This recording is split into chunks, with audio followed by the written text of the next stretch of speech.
All right, everybody. Thanks so much for stopping by another live episode of Real Estate Titans, sponsored by Lion Bolt Media. I'm your host, Greg Fowler, traveling throughout the marketplace, interviewing the top real estate professionals in our field, essentially gathering insight, inspiration, really drives and motivates these top producers above and beyond everybody else in what I'd like to consider a real estate titan.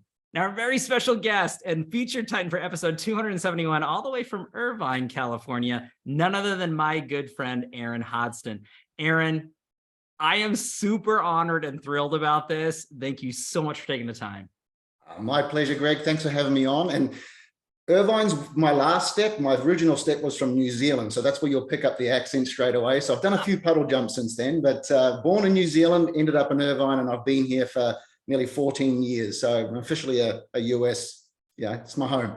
I love it. And to me, Aaron, I'm a huge fan of the accent. I know that everybody's listening to live now or after the fact, they're going to appreciate it as well. A voice of gold, as I would say. But Aaron, I've been super fortunate in my life to have a few conversations with you. And every single time, it's an absolute honor, a pleasure. My mind is blown. My heart is full. And it's so many tools, tactics, systems, and takeaways. It's just incredible. So I want to tell everybody you're welcome in advance, that Aaron is here.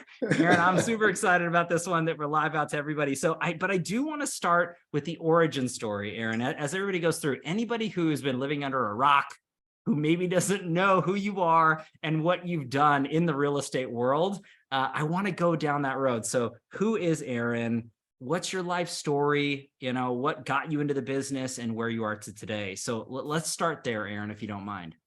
Yeah, it's an interesting one, Greg, because you always, when somebody sort of wants to know your story about how you got into the business, you always want to share this sort of life-changing story. Like it was like a vision. I got up one day and my passion for real estate drove me into the business, and that's completely false. That didn't happen for me. Quite honestly, I'm a coded welder by trade. I used to work for a great American company out of Australia called Caterpillar, and I was tasked to do a very specific type of welding. So, when the weather was so hot, they used to fly me into these remote mine sites to fix machinery when nobody else could work because it was so hot. So it was literally the world's worst job, but I made a ton of money doing it. I actually bought an investment property when I was doing that. And my lender, as all good lenders would say to you, is like, you know what, you're really good at this. You should get into real estate. I had no idea what the business was. So I did a little bit of research on it, and quite honestly, I looked at some of these people that were making significant income, and I thought, well, if these types of people can make some money doing this could be a great vehicle for me to do the things I wanted to do. But ironically, when I was growing up as a kid, one of my best friends' mum was in real estate, and I didn't really know what she did for a job, but she used to drive around in nice cars and drink coffee all day. So I didn't really care. I thought that's the job I want to do when I get out of it. So I dove into real estate when I was pretty young. I think I was in my very early 20s, 21, 22. Wow. No clue what I was doing. I looked like I was 12 years old. So, I had the big old oversized suit and the fluorescent tie. I dressed the part for it. And in my first 6.5 months of the industry, didn't make a single dollar. And my last 5.5 months of my first year, I made just over $1 million. So it was like, and a lot of blind luck. It wasn't based on skill. It was based on a complete lack of fear. I dove in, I tried everything. I was always a bit of a stubborn child. Like I believe in this, you show me what you did type of thing. Don't tell me the story. So I sort of dove into that. And this is kind of where the truth comes out, Greg. And I've been in the business about 3 years. I was enjoying it, but I was starting to become very unhappy. I was working 90 hours a week. My kids were really young at that point, being a pretty crappy dad, to be honest with you. I was working sort of 12, 14 hours a day.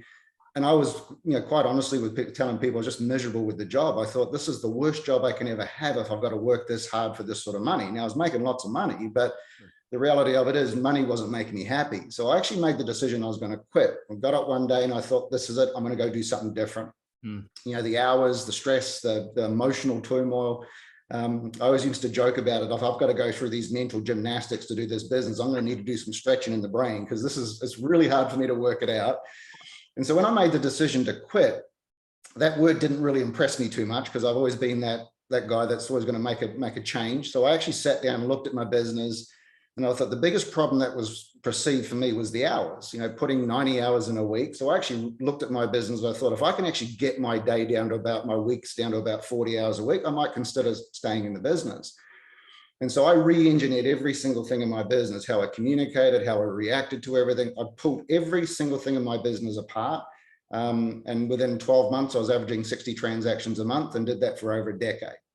And it was a big lesson for me, because the reality of it is, it didn't matter how good I was or how talented I was as a salesperson, a good business will outperform talent every day of the week. So I needed my business to run very, very different. Now, that wasn't my first change. I was, constantly changing it so that I could be super consistent. The one thing I always sort of share with people is forget the volume. The volume was a byproduct of running a good business. I was younger, and I don't think anybody should ever base success in this business on volume, because I wouldn't wish the volume that I did on my worst enemy. It was a nightmare to do it. It was really, really challenging, but I had a goal of what I wanted to do. And I think me understanding what success was, and success wasn't based on my income. Success was based on my freedom of choice. Wow. And when I was at that, that early part of my career, I had no choice. I had to get up every morning at 5 o'clock. Didn't want to do it. There was no exercising. I'd be finishing at midnight, and the phone would ring at 5:30 in the morning. I'd drop everything, pick the phone up. And that for me was just a really bad place to be. And so success for me was based on, I need freedom of choice. I needed the ability to be able to make decisions, that I could do things with my family, have it not affect my business. So success for me was a very, very different perspective. And I think we've come very accustomed that we sort of equate success with people's financial ability to do things. And doing what I've done in my life, some of the most unhappiest people I've ever worked with have been the most wealthiest, because it takes so much to keep that. And so that's where my whole sort of real estate business went through. And I think I did over 5,500 transactions in my career. I got real smart one day, Greg, you'll love this. I woke up and I thought, you know what? I've always wanted to be a business owner, and I had an opportunity to buy my, the company that I work for. So I bought the business, and I had about a 12-hour window of excitement. I've gone business owner until I got home that night and realized I just bought myself, because I was 80% of the company's volume. So it was a very expensive acquisition. Then I grew that to be the largest real estate group in Australia. I had about 120 agents. We were doing about 1.8 billion thereabouts on a yearly basis. Wow. I was a full-time psychologist. All I was doing was managing bad attitudes and keeping people in line, and it was a lot of fun. Then I sold that business. I had an opportunity. I actually wanted to sort of diverse some of my share interest in the business, do a little bit more consulting, until I realized that leadership is too powerful and nobody's ever going to let me work less hours. So my decision was to sell it. I sold that. And then I took an opportunity with Harcourts International to take over the CEO role for there, tasked with growing the business globally. So packed up and moved to China, opened up a ton of offices over there. And I went from there to South Africa, to India, to Brazil, Dubai, Jakarta, came to the US, and I thought, this is where I'm staying. I thought this is fun. So basically, when I got to the US, I said, look, you got 3 or 4 years with me, and then I'm going to go do something for me. I'd spent so many years helping people grow businesses and do things like that. So I always kind of had a thought process of where I wanted to end up. So I did about 3 or 4 years in the US, opened about 60 offices, recruited about 3,500 agents, and just got up one day and decided today's the day I'm going to resign. And then 6 months later, I finally did it. It took me a look, I'd walk in, and then I thought, no, I don't want to do it today. So we had a little reservations, and a lot of that was an emotional connection to the business as well. Sure. Being there a long time, a lot of great relationships, a lot of people had trusted me in helping them secure their future. So spent a bit of time bringing in a new leadership team, getting people comfortable with it. And basically, when I decided to get out, I was going to retire. And that lasted 2 weeks, Greg. So I think my wife pretty much tapped me on the shoulder and said, you need to go find something to do, or this is probably not going to go the right way. She didn't, but I know deep down inside that's what she felt. And then I sort of, started doing a lot of speaking, traveling around the world, talking about business growth, success, challenges, how you overcome certain things in your business.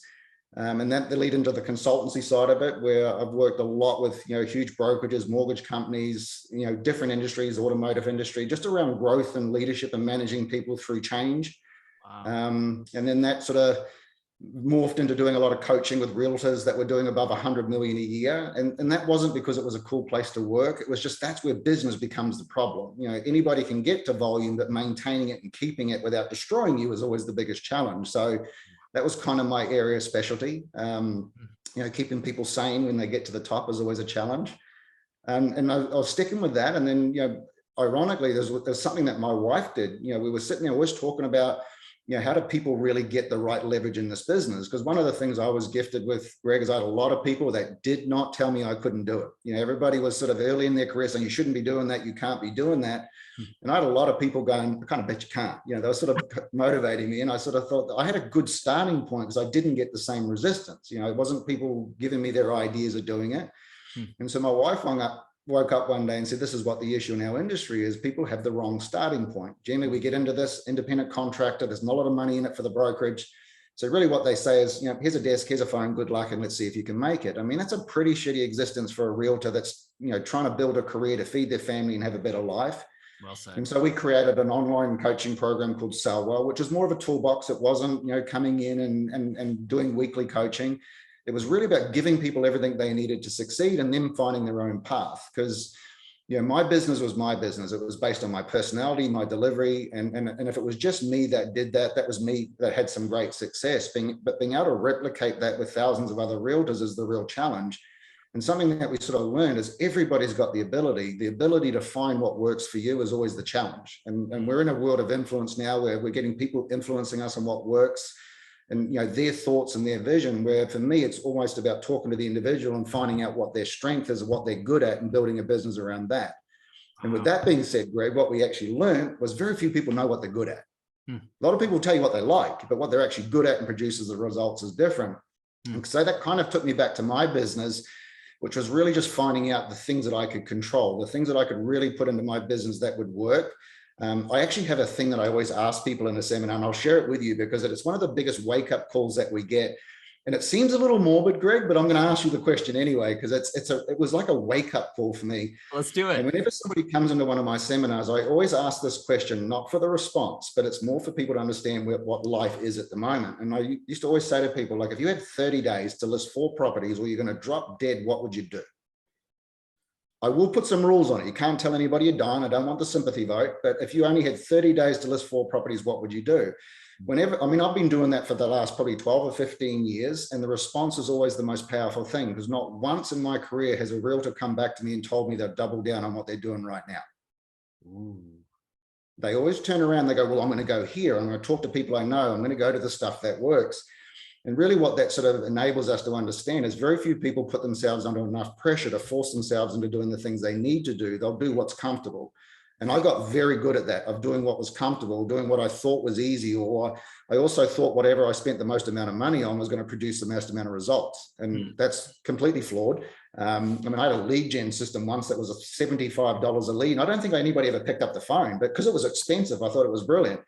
So I basically turned everything around. I thought, I'm going to do one thing very, very different. This is a theory in my life too, Greg. Yeah. Was I really looked at my business and I thought, what's that defining difference? And I realized that most of my business was referrals, but I was spending every waking moment trying to find a new body to sell a home to, or to sell their home for them. And so that was where my, the salesperson in me was coming out. Where's my next lead? But what I was doing was I was being disrespectful and burning the people that already trusted me. And so I put in a rule in my business. I do it with all of my clients now, and it's the 80-20 rule. 80% of every waking moment for me is keeping people that like me and trust me in my business. Because those are the people that are always going to support me. And I learned this the hard way, Greg. Nobody ever referred me because I was a good realtor. Not one person ever went to one of my potential clients and said, Aaron's the best realtor. Not one person ever said that, irrespective of what I did. They always referred me on based on what I was as a person. Wow. Because if I went to one of my closest friends and said, I've just met this guy, Greg, he's an incredible realtor, but as a person, a little bit of an ass. You're probably not going to like him. You're not going to get much business. But if I went to that person and said the same thing, said, I've met this guy, Greg, I don't always like as a realtor, but as a human being, you're never going to meet anybody nicer, more trustworthy. He's going to be a great guy. You'll have all the business in the world. And so for me, there was these wake up moments about what my business was built on. My business was built on because people liked me and they trusted me. I was always honest. I was always authentic. I always did the right thing, even on the days where that's freaking hard to do. And I feel like that's what got lost. So that's a little bit of my world in a nutshell. There was some humps and some bumps along the way. Not everything's a raging success. I started my first company when I was 17, and by the time I was 19, I no longer had a company. Things didn't go the right way, but for me, I still believe that I got about 8 years of business experience and 2, because I was just so young and naive, but I learned things the hard way. And I realized in my business, the thing that I'm better at than anything is running a business that can control the weaknesses that I have. And so that's what we specialize in. That's what I focus on, is we all know people that make a lot of money and we still can't work out how they put their pants on every day. Generally because they've got a good process, they've got a good business. And I think everybody can be successful if they can work out what their strength is, what they're good at. Because there's a million things in our industry to do, and guaranteed all of them work. They just don't work for everybody. Our job's to find what works for us and then turn it into something that can actually give us the life that we want. So I know it's a little different to what most people do, but it's something that we're real passionate about, is giving people a better start, a better ability to have a better life, to have some freedom, to be not bound by debt, to actually get up every day and be passionate about the things that they're doing. And this is a tough industry to be like that in, Greg. So there's a lot more no's than there are yeses. Aaron, this culmination of your story and progression and everything that you've been through is just inspiring. And, from a young age, stepping into the business and really understanding and revamping, feeling the pain that so many individuals do as they get into their careers. And instead of bowing out, you redesigned, you really dove deep into what was the highest and best use of effect. And you really saw that through in a short period, building business, selling business, really growing and scaling into brokerage with Harcourts, which is an incredible organization, which is absolutely fantastic. And then looking at it from a standpoint of now what's next, you're constantly helping so many people take their lives and their businesses to places where maybe they didn't even realize they could go. And a lot of times, Aaron, and I don't need to tell you, but more so for the audience, people just don't know what they don't know. And 100%. not everybody's fortunate enough to have somebody like you in their life to really shed light, to guide them through, to ask thought-provoking questions that make you think differently. And to your point, there's a lot of monkey see, monkey do. There's a lot of gurus, right? And the people who have positioned themselves on different media platforms to be that expert. But what I love about you, Aaron, anybody who's tuning into this, I know that your minds are blown, melting. You're super excited right now about this, just from Aaron's delivery up to this point. But you really walk the talk. Your story and expertise and character speak to those volumes. And I know that anybody who knows you is going to harp that same message all the way through and through. And the fact that as you made that representation from a top tier producer and a professional such as yourself in every aspect of life, you're just a great person. And that to me is so incredible to hear the way that you spun that thought. It's so true. I think it's that Maya Angelou quote. People don't care how much you know until they know how much you care. That sort of mentality, right? So it isn't. I remember, it's funny, the wake up call for me, Greg, was I remember sitting down one day, and I'm a real thinker. Like I will literally pull things apart. I'll analyze it, because I'm a seeker of answers. And there's never, I don't know the answers to everything either. What I do have is a talent to be able to work out the answer to a problem. And I think, coming to somebody expecting to have the correct answer for every solution or every problem in your business is flawed, because it's the ability to navigate challenges what makes us who we are. And I think, I'm very honest about it. You won't meet anybody that's failed more than me. But that's the most education you'll ever get in your life. If you've never failed, you've never tried. And I'm pretty good at it. I will say, the more you fail, the recovery time's exceptional. You can recover from it way quicker. It just becomes something that, in my mind, if you don't break something, you've got nothing to fix, nothing to improve. So you've got to pull it apart. But when I was going through that moment where I was making that decision about whether I was going to stay in the business or not, I had this sort of wake up moment, which was kind of hard for me as a man, especially, to kind of sit there and believe. Sure. And it was really because I thought people judged me on my business. I thought people represented me based on my volume, my success. And the ironic thing behind it is the only person who knew, or the only people who knew what my success was my competition. Wow. The general public didn't know how many homes I'd sold or what I was doing in the business. And the wake up call for me was realizing that I'm a far better human being than I am a realtor. So sell the right bloody thing. And for me, it was always about pushing down people's throats how good I was at selling real estate, but never showing them what I was like as a person. And the more I showed people what I was like as a person, with the way that I would commit to communication things with them, the way that I would have, and my biggest fear in life is letting people down, Greg. So that kind of stems into my business. Yeah. About being super authentic and honest with people. Mm. And the day I stopped talking about real estate and the day I stopped telling people how good I was, because I felt like that was an insecurity of trying to convince somebody. I always joke about it. It's like it's like the handsome man. I'll say man because it's two men talk. It's like the handsome man standing in the mirror every morning going, man, you're handsome. He's got to tell himself every day. It's like, you've got to convince yourself that you're actually a really good human being and you're prepared to do the right things. Mm. However, that comes with challenges because sometimes you've got to walk away from opportunities because they don't fit, they don't work. But it's assessing that environment to say that time and energy is better spent on me, my team, my family, the things that are actually going to make me better at what do I do. So my complete spin was making me a better person. Wow. Studying human psychology, understanding what my product was, understanding how to deal with people's emotions, because we're in one of the most emotional businesses ever.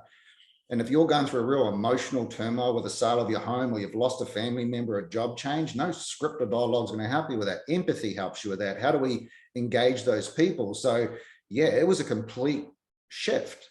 Wow. It was something that really put me into a performance mindset of making sure that I could be the best version of myself every time I got an opportunity. And it kind of stemmed from something my grandfather used to always say. He goes, every day you show up, you dress, you talk, you present like the next person you meet's about to do something that's going to change your life. Wow. Lucky enough for me, 3 or 4 times in my life that's happened. And it's because I'm always looking for the good. I think we live in a world now where everybody wants to look at why they won't do something. And I think, we talked about gurus and everybody with these ideas. I think everybody's got some incredible things to share. Sure. Our job as people is to focus on the 1 or 2 things we like, not hyper focus on the 50% of the stuff we don't, and then use that as excuses why we don't do it. Wow. Because honestly, almost everything in my business was not unique and different. It was me taking an idea that the foundation was right. I didn't like the delivery. I didn't like the method. So I'd change it. Everything works. We've just got to find a way for us to better deliver it to get the results that we want. So my 80-20 rule saved my life. It's always in my business now. I'm happy to say that we've never lost a client out of our coaching. My oldest client that I'm working with, I've been with him for nearly 10 years. Wow. That takes a lot of commitment to doing the right thing and constantly be changing and adding value, putting extreme pressure on yourself. But, those are things that we're pretty proud of. Aaron, you're dropping massive amounts of knowledge based off of your true expertise. And that to me is of that caring and giving. And you've helped thousands internationally really do it from that standpoint. And before I get to the second part, which is the tactical takeaway, even though you've left so much on there, I really want to talk about Sell Well. And I know you're always evolving. You're always looking at things from perspectives to improve the results, to make sure that you're providing as much value and care to the people who entrust in you. So I want to get your perspective on what's new, what's exciting with Sell Well, and what you see kind of going on with the market and why this is shifting for business and for your clients, if you don't mind. No, 100% I don't mind. I mean, I think it's sort of, Sell Well was something that, we didn't set out to build a coaching company. It was really something we've got a couple of great businesses that helps, realtors, but it was almost like there was fixing a bit of a gap. And, at that point in time, COVID was running rampant. Everybody was doing their thing and and so for me, it was really about, as a person, I want everything. I don't want to sit there and have things drip fed to me because I don't know what you need. So why not just give you everything? So we created Sell Well, which was basically giving everybody a complete toolbox of every single thing I did in my business, how I talk to people, my communications, marketing, listing, every single thing I could put in front of them. And it was a lifetime thing. You got it, had it for life. If it didn't work, it had a 100% guarantee on it. And that was solving a problem for people, giving them a better start, wasn't putting them under financial pressure. But as we've seen things go, and unfortunately, this is where I've got to give my team a lot of respect, also understand that I think we were talking about this earlier. Nobody gets successful on their own. My business worked well because I had one of the most incredible human beings working with me. He wasn't my business partner. He was my operations person, but he had the talent that I didn't, his attention to detail. So my drive was to find people that could do things that I couldn't do really well. Wow. And I've been able to do the same thing with Sell Well. My 2 business partners, Justine and Katie, 2 of the most incredible human beings with the same empathy, same values, the same respect. And I know that any single person that talks to them will get the same feel from them as what they get from me. And I credit both of those 2 with where Sell Well is today. I say that to soften it up because I remember going to them about 6 months ago and we need to change it. We need to do something completely different. And these are 2 ladies that are working 12 hours a day, flat out creating, putting my thoughts into content, doing the things and constantly providing new service. Wow. And the reason we wanted to change it was the value of the information was one thing. And what we've really started to lose over the last 3 or 4 years is we've become super remote, super disconnected, and we're in the people business. And if you get disconnected from the people for long enough, you start to lose your game a little bit. You start to lose the ability to connect. And so we've rebuilt Salwell to a point where it needs to be more of a community. We need places to go and talk, because I know I don't have the answers to everything, and we can create masterminds of people that are out there in different marketplaces, working out different ways to do things and to be able to facilitate that. So Salwell's now moving into a membership format, a very low cost thing where you've got the ability to take different levels of it, ongoing coaching calls, mastermind sessions, like basically being the support or your business partner that we've never had. Wow. Because that's the thing that we're seeing more than anything now, is it's becoming a bit of a lonely industry. It's becoming very isolated. We've got so many people remote, but we need the ability to connect with people. I mean, it's like somebody wants to run a marathon and they train the day before they go. Like, it's something that even working and interacting with people is something we've got to constantly do. Different personalities, different types, different strategies. This is what our business is. And the drive behind the change was to make sure that we were always relevant and giving people what they needed in the market. Because I've seen a lot of companies out there, same coaching program they had 15 years ago. And you know what? Some of it's incredible, but we've got to change with people, and people's emotions are at an all-time high. I do have a large portion of what I do is about teaching us to be better people and how to run a better business. Because honestly, the only thing that gets in the way is what's between our ears. It's the excuses we make and the challenges that we sort of imagine that are in front of us, but we use those as the excuses. So by going to the membership, it's going to be able to provide that support, with every single tool that you could possibly need, to give people what they need on a more regular basis. You can check in every single day. There's resource centers. There's, we've got, outside people coming in talking about, personal presentation, yourself, mental stability. How do we go through emotional intelligence? Putting off to the side artificial intelligence, we've got a whole thing that we're going to be talking about human intelligence, because we can't forget how that works. We've got to have the ability to be emotionally intelligent with people.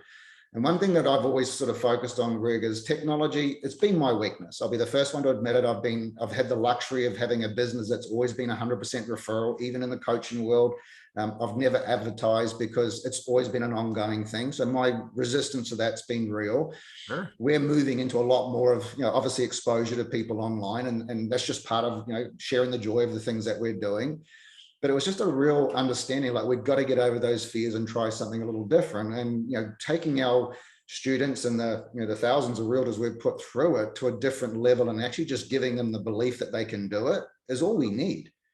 Because most of the reasons we don't do things is we come up with so many excuses, and, we have all these preconceived challenges. And interesting, I just had a thought pop into my head, Greg, and I was driving to San Diego about a month ago. And so I was on the 5 freeway driving to San Diego, and there was one of those buses in front of me, those old camper things that you can hire, and they look like they're hand painted. Yep. And on the back of this bus was a hand painted sign that says, "I am so good at worrying that 99% of the things I worry about never happen." And I literally sat behind that van for about 40 minutes thinking, yep, there's a message in that for everybody. It's like what we think about, what we see as challenges are never challenges. And our job is to sort of navigate around those, because they're going to be there every day, decipher the things that are going to work for you, that are not going to work for you. I mean, we're seeing realtors dive into social media that are terrified of getting in front of the camera. Yep. Like, if you've got to put yourself in your most powerful position. And so the whole philosophy of what we do at Salwell is take an individual, and we dive into who you are as a person, what you're really, really good at, and then we build a business around you, not around somebody else's theory or their idea. And so when you look at all these things that you see out there, my one bit of advice is find the one thing you like, stop listening, start doing. Stop looking for the reason not to start. Because unless you start something, break it, change it, and even give yourself a definitive answer that this is not going to work for me, you've got surety. You can move on to the next step. And most of us just love that confusion of saying we're trying a lot of stuff. So my job's to get rid of it. So, Aaron, as you're mentioning all these things and being so gracious, with your thoughts, and it's a massive character position that you're showing here, is you're continually working on yourself in addition to, and you're always bettering what's happening, even to the point where you mentioned technology, and there's different aspects that can grow and accelerate, but you're always constantly pushing yourself down that way. And the same principle applies with your students and the people that you mentor. And that's once again, we're all in different positions in life. And I love the fact that the way that you've created Sell Well is not a one size fits all. It's very bespoke. It's very custom or tailor fitted to those individuals and where they are and where they're going.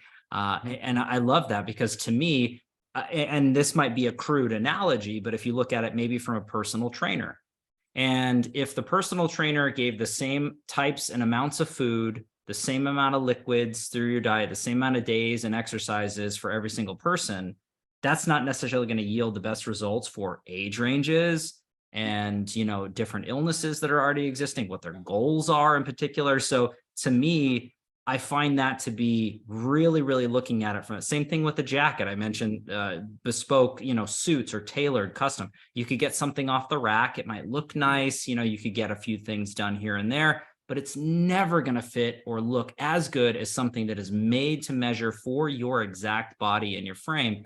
And that's really what I'm understanding from perspective of Sell Well, but correct me if I'm wrong, but you've almost created a bespoke feel that people can actually afford and they can get involved with at all different levels. And when people think custom or tailor, they're like, oh, nope, not for me. But that's completely the opposite. I mean, is that right, Aaron? I mean, for 100%. Me to say that. I mean, your analogy is so spot on. It's like when we walk into our wardrobe, we don't have one set of clothes. Like we have custom things. We put a different pair of pants with a different shirt based on the weather, the day. Business is no different. There are certain things that we have to adjust based on the climate, which will be the market, things that are going on. And I think we get so tunnel vision about this is the way I want to run my business.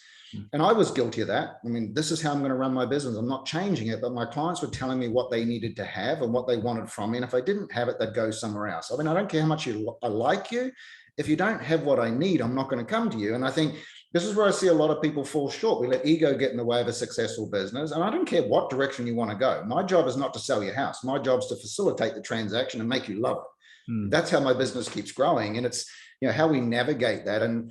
But we are in that era now, though, Greg, where it's a whole lot of people telling us what we should be doing. And I've always said to people, I've got the best comeback, the best response. And it's the one thing you should always ask before you buy something. Show me how you did it. Ooh. And if they can't give you an answer, then show me someone that you've taught how to do it and show me their results. And I think that would eliminate probably 90% of the advertising that we see out there. But I mean, that's what you're going to put your life in. I mean, would you risk your family? Would you risk your livelihood on an idea or a thought process that if you actually ask yourself the other question about if you were going to die in 30 days, would you still spend the money? Because you'd find that most of those people wouldn't even risk it if they knew they were going to put their livelihood at risk. And I do think the thing that was really easy for me to do, and it's something I teach people all the time, is we have endless time in our heads. We never put restrictions or timeframes on the things that we do. I actually, when I got into real estate, when I made that decision that I was going to quit, but I wanted to change it, the day that I started changing my business, I set my date that I was going to get out. Because if we just give ourselves all the time in the world to try and get to an end result, we're never going to get there. And a simple little mental trick that I do is every single thing I put in front of myself, it's going to take me an hour, I take 15 minutes off it. I give myself 45 minutes. Like pressure is a wonderful thing. You know, this old human psychology thing, you give the old average human being 8 hours to do a 2-hour job, they'll take 8 hours to do it. But you spin it round, give them an 8-hour job and 2 hours to do it, they get 80% of it done. Go figure. It's the time that affects it. And we just feel like we've got all the time in the world, but I don't want to take 3 or 4 more years to get to where I want to be. I want to do it in 12 months and enjoy 3 or 4 years of the fruits of what I actually put my energy into building. Wow. And people don't sort of see it that way. They're waiting for that opportunity. And to diverse just a touch, somebody actually came to me the other day and said, look, I've seen all your stuff, but I just want the $1 million idea. Wow. I go, what are you talking about, the $1 million idea? Like, what's the $1 million idea? I said, I don't have any. I don't have a single idea that's worth $1 million. I said, but I've got 1,000 $100 ideas that'll make you a millionaire. Which one would you be interested in? And like you see, like everybody wants that quick fix, and there isn't really a quick fix. Not all of us are that lucky. You know, we can get that strike of lightning every now and again, but that's generally what, you know, it's that false hope. You know, the majority of people that are successful work bloody hard to get there. You know, you learn how to overcome the challenges. And, you know, if we're sort of trying to copy people or to emulate these people who are out there talking about the things that they've done, and you try to do what they've done, the best you'll ever be is a second-rate version of that person. You'll never, ever be the best version of yourself. And like, if we go back to what we originally talked about, is people hire us because of who we are as people. If you're not acting as who you are as a person, you're not getting hired. What they're doing is you're joining a relationship which you're going to get exposed on really, really quickly, and then you're going to end up losing your opportunity. Mm. And so for me, it's authenticity, do the right thing, find your people, and this business can be pretty easy. Aaron, as you're mentioning all of these, complete game changers, so many people are looking at it from a standpoint of, as you mentioned, lightning striking. We're catching lightning in a bottle, my friend. As you're going through, I'm just catching it left and right. I know that everybody else is just loving this information, and we haven't even gotten to the tactical part yet, but you've just dropped it, and this is huge, Aaron. I do want to. There's so many people that are really tuning into this right now, and myself included, where just the level of passion and heart that is given and the knowledge. I know we're just scratching the surface, but with Sell Well particularly, I mean, what's the best way for everybody to get a hold of you, Aaron, to connect with you, to learn more? I mean, to really have discovery, to dive deeper, because there's going to be certain people that say, hey, I love Aaron, he's a great guy. That's not for me. I know there's going to be a lot of people that say, I love Aaron, he's an amazing guy. How do I do more? So what does that look like for the audience? And we can put stuff in the show notes too, but I just wanted to make sure. Interesting. I mean, obviously the website's sellwell.com. You can get us on social media, Aaron Hodson at Aaron Hodson SW or sellwell.today is there as well. So we're pretty easy to find. Okay. There is an early registration list at the moment for Sellwell before the new launch. So there, I will share a link with you, Greg, which I'm more than happy to share. Love that. Which is just an early registration for the first series. Funny enough, the first session for the first theme for the first 30 days is all about defining what success is going to look like for you. Wow. So that's going to pull people right back into it. But it's an interesting thing, for us, it is a bit more designed for everybody. I mean, with some of my top performing realtors in the program are doing 30, 40 deals a month. We've had, brand new agents that, fresh out of getting their license, do 50 transactions in the first year. If you can find somebody's trigger point where they can actually stand out and be brilliant in their own right, anybody can be successful. And I don't think there is a model for really high performance people. I mean, I do some of the most basic things with the most experienced agents because we forget what got us to the top. Wow. We forget the simple things that built our business, and we feel like we've got to diverse. And it's interesting. Success is a bit of a roadmap, but the fuel in the car is always going to be the same. Like the foundation of what you have is always going to be the most critical part. And if you stop doing the things that originally built your business, you're going to find a crack somewhere. You're going to find a hole, because it's almost like being really, really loving to your wife for the first 12 months and then stopping to do it and expecting her still to be the same person. Oh my God. Like it's a sort of a business model that once you start it, you got to keep doing it because it becomes personal if you don't. Wow. But ironically, the business model is way more effective because I got to manage way less people to do it. I mean, managing 30 or 40 people is way different to trying to manage a database with 4,000 people and they don't even know who you are. Like there's a real simplistic part to doing it. And the thing that I always love to do is I can prove to you that it works. So there's got to be some proof behind it. It's not theoretical. It's things that have done. We've got hundreds of realtors, thousands of them that have been doing it, that have had incredible success with it, but they all find a unique way of doing it. So, hey, and I always say it might not be right for everybody. It's always the first thing I talk about. I'm not for everybody. Sometimes people hate my honesty. Some people don't like the truth, but I also made a decision in my life that if you don't like me because I'm honest with you, it's not my problem. If you love me because I've told you something that's not true, I'm going to have a bloody issue to deal with at some point in my life. So it's an authenticity thing where I've just got to be that person. And ironically, that's what we get paid to do, Greg, is tell people the truth or to challenge the way that we think. But check it out, have a look at it. There's a lot of free stuff you can join just to view what we're doing. I'm a big believer in make the decision your own choice to join, because if you choose to join something, you'll find every reason to stay. If you're forced into it because of a value proposition, you're going to be looking for every reason to get out of it. Wow. So make the choice, do some research. And I think if you are looking at coaching, research everybody. Don't just get one idea. You've got to get some comparisons to see what is going to be the right fit for you. If you want something a little bit more intense, or you want something that's a little bit more, event driven, sure, there's tons of things out there. If you want something that's really going to dive into you as an individual, there's stuff out there for as well, something that we specialize in. But best bit of advice I can give is do some research, because then once you've done your research, you can make a decision on something you're prepared to commit to. If you dive into something without doing research, you're going to be flawed with issues before you even get started. I mean, Aaron, that sound advice all the way through and through, and truly selfless in that nature to really educate and have people understand, make those decisions. And I love the fact, as you broke it down, if they make the decision, they're going to have every reason to stay coming to it. But if they're forced, they're going to look for excuses to go. I think that's so eloquently put. As you're basing it off of, and there's so many things that just triggered my thought process too, Aaron. talking about the top producers and the high level individuals, that adage of the grass isn't green on the other side, it's green where you water it.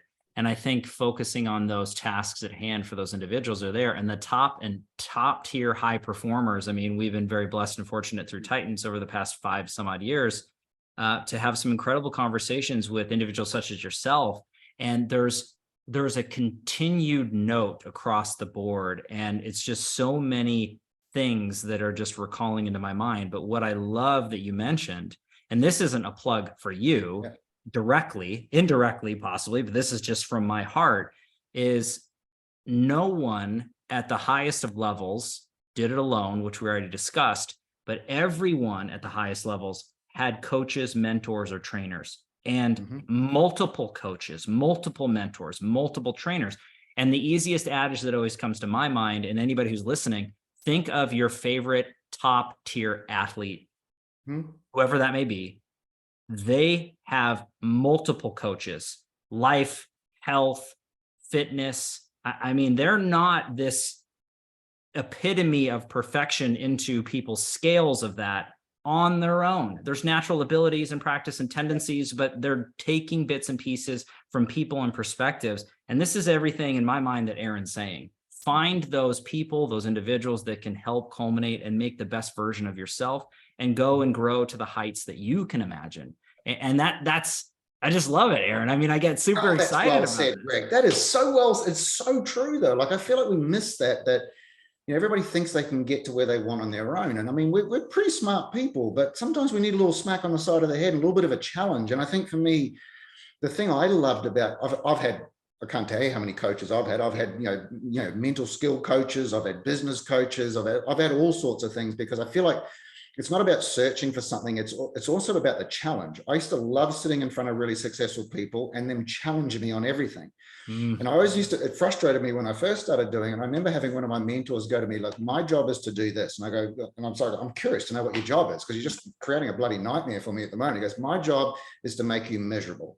And I go, what are you talking about? He goes, well, my job is this. If you can't convince me what you're doing is the right thing, then you're the one with the problem, because I'm the consumer. And if you can't subtly convince me that what you're trying to do is going to be something more beneficial for us in the business, then you've got to look at your delivery. You've got to look at what the issue is. And it was like this aha moment. It was like, I was so focused on telling people and showing people, where I wasn't being curious. I wasn't asking the questions about the certain things that I could do to change people.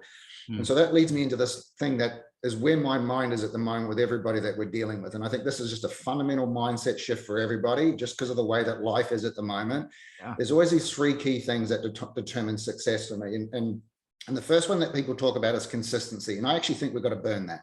Consistency is very valuable. Don't get me wrong, but there's a lot of people being very consistent on stuff that doesn't work. It's a crutch. It's somewhere where they go, like, I'm getting up every day and I'm making 50 phone calls. Yeah, but nobody answered the phone. That's not 50 phone calls. That's you dialed 50 numbers.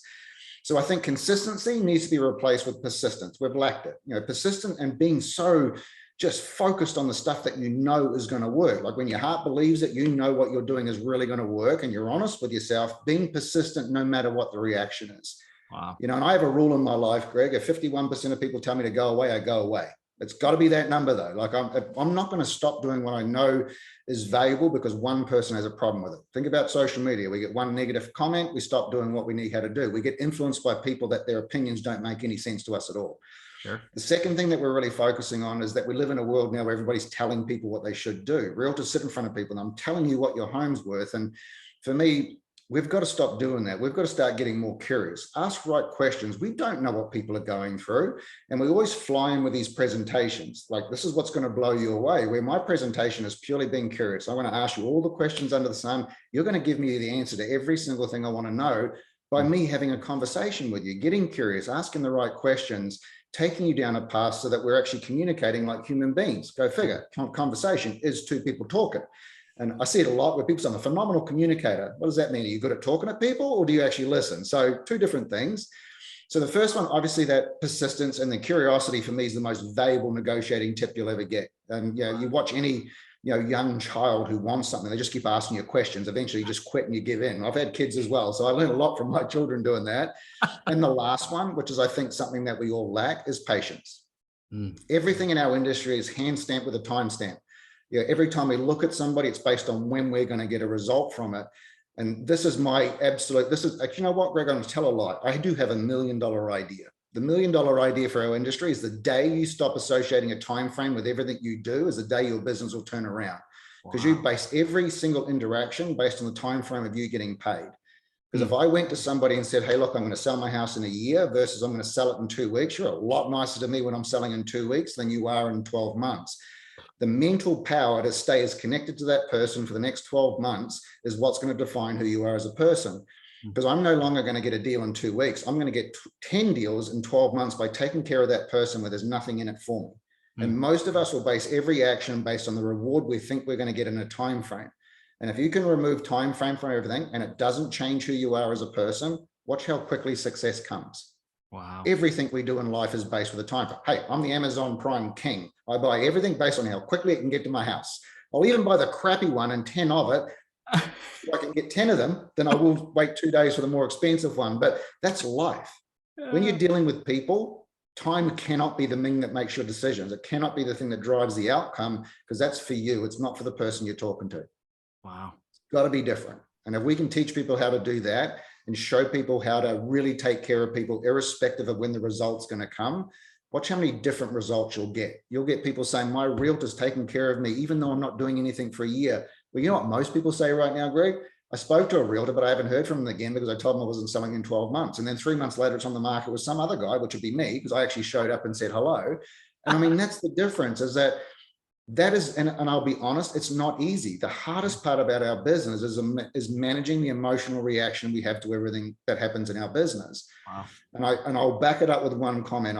I still believe that I know what the secret to life is. Now, I know I'm live and I'm probably sharing something that I shouldn't. And it's a bit of a joke, but it's also very, very true, is the day that you can choose what emotion you use to react to every single thing that happens in your business is the day that you actually finally start taking control.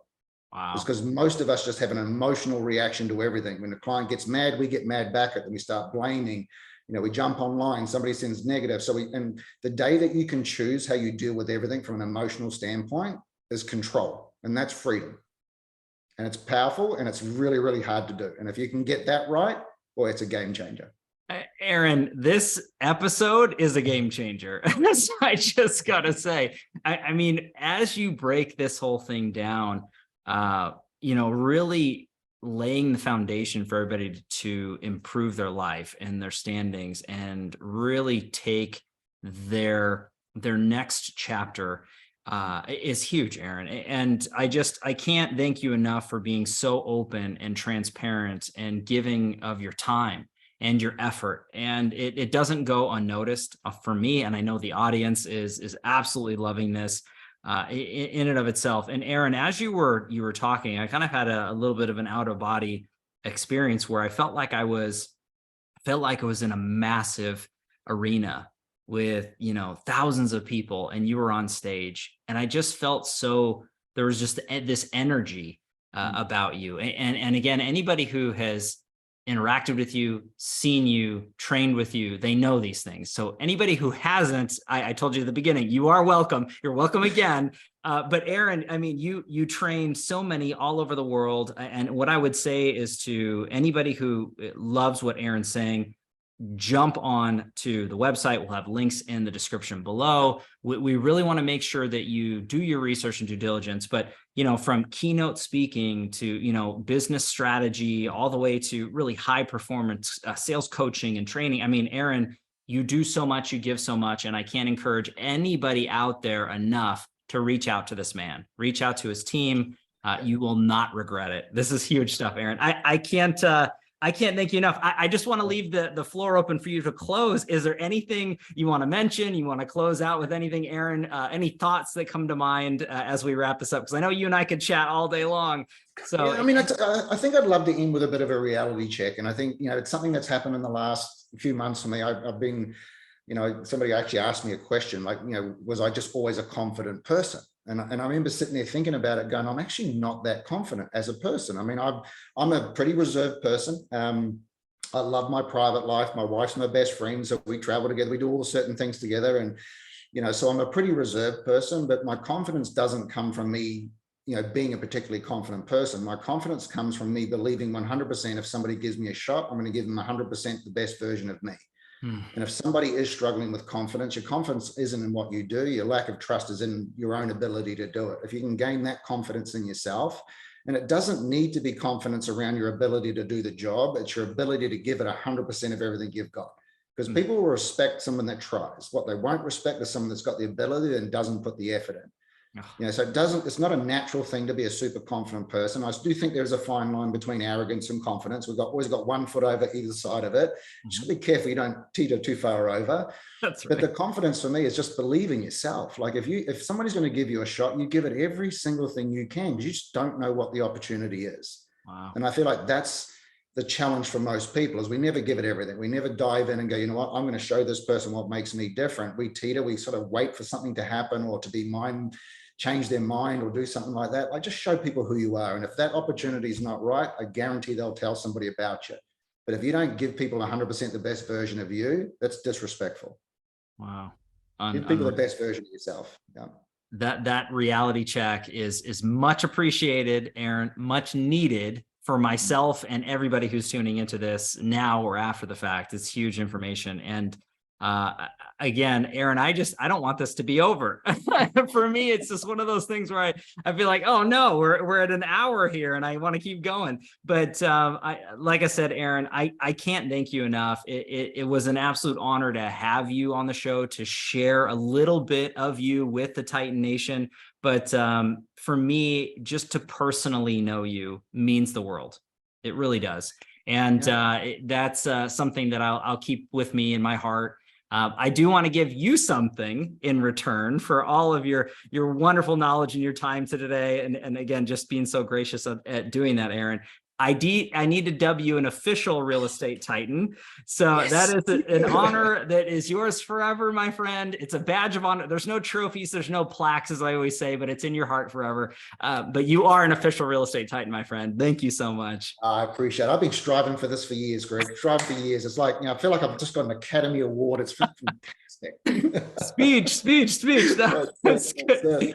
Aaron, seriously, thank you. You're incredible. I know we'll be in touch. This has just been phenomenal, my friend. And again, I can't thank you enough. I do have to thank everybody out there as well for your time and attention, your love and support. If you like what we're doing with Real Estate Titans, don't forget to subscribe. You know what to do at this point. I do have to give our sponsor a quick shout out, Lion Bolt Media. If you are a real estate professional looking to grow and scale business utilizing leading edge digital marketing, visit lionboltmedia.com. Now, we're live here on Real Estate Titans every Tuesday afternoon, a different Titan, a different location. Catch everybody in the next live episode of Real Estate Titans. Take care. Thanks, Aaron.